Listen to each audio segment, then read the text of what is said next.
Maligayang pagbabalik sa Rai Movie Recaps. Narito na naman po tayo para sa isa na namang magandang pelikula na pinamagatang Black Lotus na napalabas noong 2023. Ito ay patungkol sa isang bata na nakidnap ng mga kidnappers pero lingid sa kanilang kaalaman ay isang napakalaking pagkakamali ang ginawa nilang ito. Kaya't ano pa ang ating hinihintay? Sit back, enjoy and relax, love you. Nagsimula ang pelikula sa German National Opera sa Hamburg, Alemanya kung saan ang isang grupo ng orkestra ay nag-aayos para sa kanilang rehearsal. Bagaman may mga ilang armadong gangsters na papalapit sa kanilang direksyon, nagsimula na silang magkalat dahil hindi pa alam ng grupo ang kanilang sitwasyon.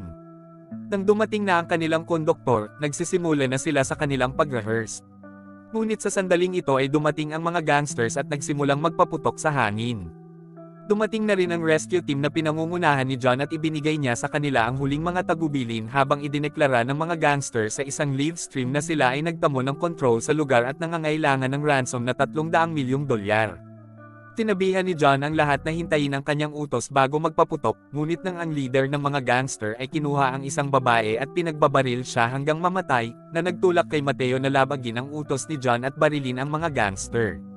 Nang wala ng ibang pagpipilian, iniutos na ni John sa lahat ng iba pang tactical unit na magpaputok at puksain ang mga gangster na nagudyok sa isang labanan kung saan ipinakita ng mga tactical unit ni John ang kanilang kahusayan at matagumpay na pinalipol ang karamihan sa mga gangster. Pagkatapos ng maikling oras ng dituwirang pagpalitan ng pagpapaputok, sa wakas ay sinisi ni John ang kwento sa hindi pagsunod sa kanyang mga utos, ngunit tila siya ay nasugatan at hindi nasa magandang kondisyon. Biglang tumayo ang isa sa mga gangster na nagkunwaring bihag at kaagad naman na pinatay ni Mateo, ngunit si John ay napatay rin dahil sa tama ng bala. 5 taon na pagkatapos sa Romania, si Mateo ay isang retiradong miyembro ng Special Forces na ngayon ay nagtrabaho sa Assam Mill. Kahit na ang kanyang buhay ay tila malungkot dahil sa nangyari kay John, ngunit nang siya ay nakakuha ng isang litrato, muling bumalik ang alaala niya ng masayang mga sandali kasama ang pamilya ni John. Sa araw ng pagbabayad ng sahod, ipinahayag niya ang kanyang pagre-retiro, kaya ay bumili siya ng tiket papuntang Bucharest at sumakay sa isang van. Ngunit sa kabilang banda sa Amsterdam, ang grupo ng Interpol na pinangungunahan ni Agent Shira ay nakaharang sa isang pagpapadala ng mga droga at tumutulong sa mga mafia na galing sa iba pang organisasyon ng mga mafia. Pinugbog nila ang isa sa kanila at inilayo sa kanilang lugar, samantalang isang masamang tao ang nagpapabatid sa boss ng mafia na si Saban na kinumpiske ng Interpol ang kanilang kargamento.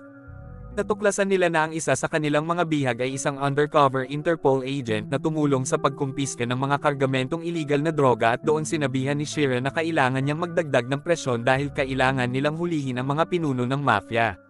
Nang nakarating si Mateo sa Amsterdam at dito ipinakilala sa atin si Paul, isang negosyante na nagtatrabaho sa mga cryptocurrencies, at sa telepono, ibinalita ni Paul sa kanyang customer na lahat ay maayos sa telepono, pero nang umupo siya sa harap ng computer upang subaybayan ang kanyang mga kriptograpo, tila hindi gaanong maayos ang mga bagay. Nang dumating si Mateo sa bahay ni John, kung saan natuklasan niya ang anak nitong si Angie at sinabihan siya na tawagan ang kanyang ina na si Helene, na nagulat din nang makita siya at inanyayahan siyang pumasok para uminom ng kape. Sa loob, natuklasan ni Mateo na kasal na ngayon si Helene kay Paul at sinisisi siya ni Helen sa hindi pagdalo sa libing ni John kahit na parang kapatid na rin ang traitor niya dito. Humingi ng paumanhin si Mateo at inamin na kasalanan niya kung bakit namatay si John, ngunit hindi ito tinanggap ni Helene dahil nakapag-move on na siya at ayaw na niyang muling maalala ang mga pangyayari. Tumayo na si Mateo para umalis, ngunit tinawag siya ni Helene na bumalik at hiniling na manatili sandali. Habang may mga hindi pagkakaintindihan si Saban sa kanyang chef dahil sa paghahanda niya ng putahe na hindi nakakaakit ng mga kliyente sa kanyang restaurant, sinabihan ni Helene si Mateo na maaari niyang gamitin ang ilang natirang gamit ni John kung gusto niya at masaya rin siya na makita siya ulit matapos ang mahabang panahon. Pagkatapos ng hapunan, umupo si Mateo sa labas at binabalikan ang mga alaala sa kanyang panahon kasama si John sa Afghanistan noong sila ay nasa isang misyon kung saan sila ay nag-uusap tungkol sa kanilang mga pamilya at sinabi rin ni John na buntis si Helene. Tinabi ni Angie sa kanyang ina na gusto niya si Mateo bago matulog habang si Paul ay lumapi kay Mateo upang makipag-usap sa kanya na nagsabing laging may bagay na dapat labanan. Ibinabahagi ni Helene kay Paul na wala siyang dapat ipag-alala tungkol kay Mateo dahil marami na silang pinagdaanan kasama si John. Habang si Mateo ay natagpuan ng isang liham mula kay Angie na humihiling na huwag siyang umalis. Walang paalam sa umaga, siya'y lumabas para mag-jogging at sa pagbabalik niya, natagpuan niyang nag-aalis si Helene at Angie para sa eskwela at hinihiling sa kanya na bantayan ang aso niya sa trabaho. Pumunta si Saban kay Paul at tinanong tungkol sa kanyang 50 milyong euros na nawawala mula sa kanyang account. Tinubukan ni Paul na ipaliwanag kay Saban na may maliit na problema sa cryptocurrency market pero malapit na rin itong maresolba. Humingi siya ng isang araw kay Saban at habang tinitingnan ni Saban ang litrato ng kanyang pamilya, at doon kaagad ipinapaalala sa kanya na mayroon lang siyang isang araw lamang. Subalit, sa labas ay sinusubaybayan sila ng undercover agent ng Interpol ngunit nang siya ay pumasok, doon niya natutuklasan na sinusubaybayan din nila siya. Nalulumbay na sa kanyang buhay, sinubukan ni Mateo ang ilang trabahong karpintero bago dumating si Helene upang imbitahan siya sa isang paglalakbay kung saan siya ay masaya sa kanilang mga kasama lalo na si Angie. Nag-aalala si Paul nang umuwi ng bahay na nababalot ng pag-aalala. Nang tanungin siya ni Helene kung ano ang problema, sinabi niya lamang na may mga kalkulasyon sa account na kailangang ayusin, ngunit hindi niya sinabi ang impormasyon tungkol kay Saban. Samantala, ipagpapatuloy ni Mateo ang kanyang pag-eensayo at habang may mga turista na nasa kanilang paglalakbay, nagulat sila nang makakita ng isang patay na katawan na nakabitin sa isang tulay at napag-alaman na siya ay pinatay ng mga tauhan ni Saban matapos mapagtanto na siya ay ang traidor na nagtatrabaho para sa Interpol. Dumating si Shira at ang kanyang kasama sa eksena samantalang si Mateo ay nananatili sa bahay upang magpatuloy sa kanyang trabaho sa pagiging karpintero. Nagbabalita ang mga taga-balita at inanunsyo ang pagbaba ng cryptocurrency nang nakatanggap si Paul ng tawag mula kay Saban na hinihingi na ang kanyang pera dahil binigyan lamang siya ng isang araw, ngunit sinabi ni Paul sa kanya na ayusin niya iyon. Gayunpaman, ipinadala ni Saban ang kanyang mga tauhan upang ayusin ang issue. Napagtanto ni Shira at ng kanyang kasama na sinisikap ng mga gangster na ipaabot ang isang mensahe sa kanila, habang sinasabi ni Angie ang mga biro tungkol sa mga peklat ni Mateo. Bago ibinigay sa kanya ang mahigpit na yakap ay napansin iyon ni Helene. Tinawagan ni Paul si Helene upang ipaalam sa kanya na hindi siya makakapunta dahil mayroon siyang kailangang asikasuhin. Habang nasa labas sila para kumain ng pizza, ibinigay ni Angie kay Mateo ang isang drawing, at hinihikayat siya ni Helen na tumagal pa ng kaunting oras para sa kasiyahan ni Angie. Bigla na lang dumating ang ilang mga gangster at sinaktan si Mateo gamit ang isang baseball bat at nang mapansin ito ni Angie, tumakbo siya pabalik upang pigilan sila. Iniligtas ni Mateo siya mula sa hampas subalit siya ay dinukot habang si Mateo naman ay sinuntok at bumagsak subalit nakakita siya ng bisikleta upang habulin ang sasakyan. Habang ibinalita ni Helene kay Paul ang tungkol sa pagdukot, kaagad tinawagan niya si Saban upang pakiusapan, ngunit tanging binabaan lamang siya ng telepono.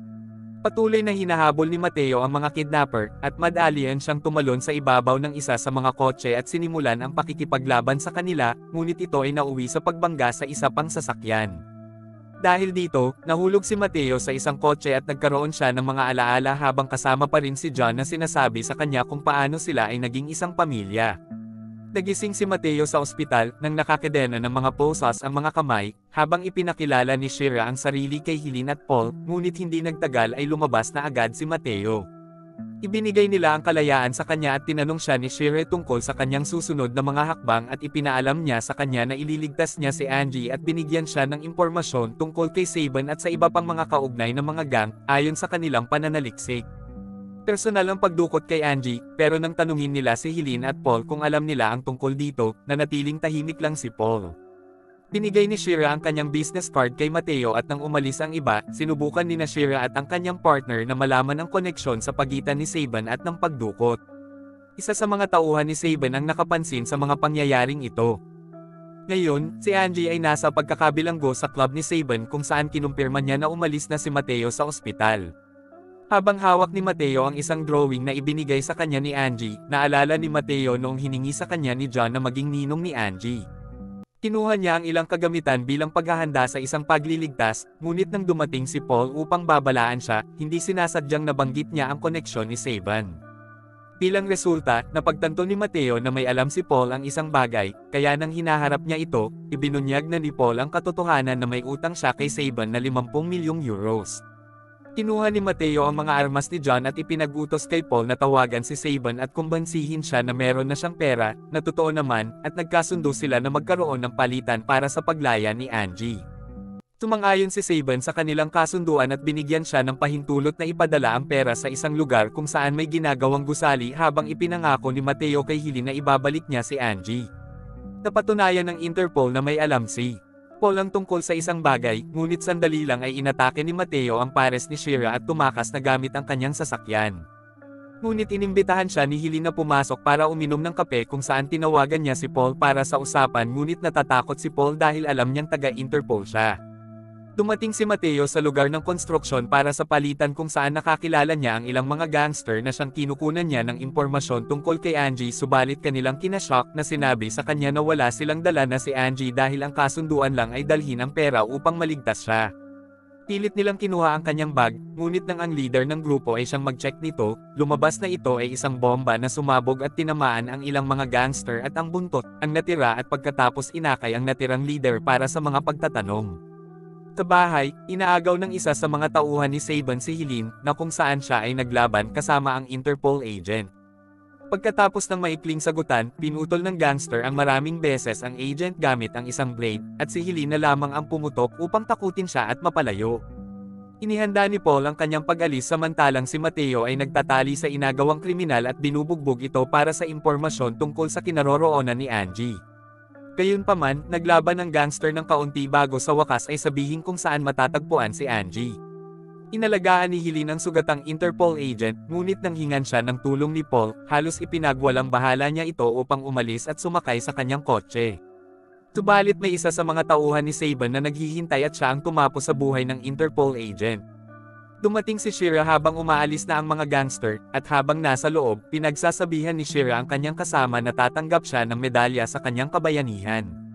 Tinabi ni Mateo kay Shira na dalhin ang backup habang siya'y papunta sa pagliligtas, bagaman tila nag-aalala si Saban nang hindi marinig ang balita mula sa kanyang mga tauhan habang nag-uupuan kasama si Angie at tinanong siya tungkol kay Mateo kung lalapit siya para iligtas siya, at sumagot siya na darating ito. Dumating na si Mateo sa club, at nang subukang pigilan siya ng mga bodyguard mula sa pag-akyat, siya'y nakipaglaban sa kanila habang dumating din si Shira at sinimulan din ang putukan laban sa ilang gangster at ang laban ay naging mas intense.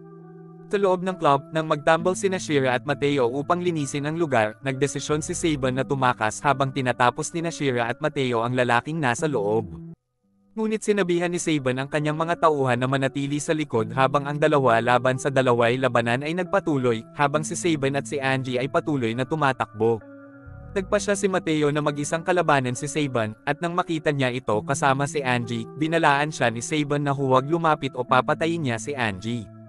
Bigla, itinapon ni Mateo ang isang kutsilyo sa puso ni Saban, bagamat binaril din siya ni Saban, ngunit swerteng nakaligtas si Mateo at si Angie ay lumapit upang siya ay sulyapan.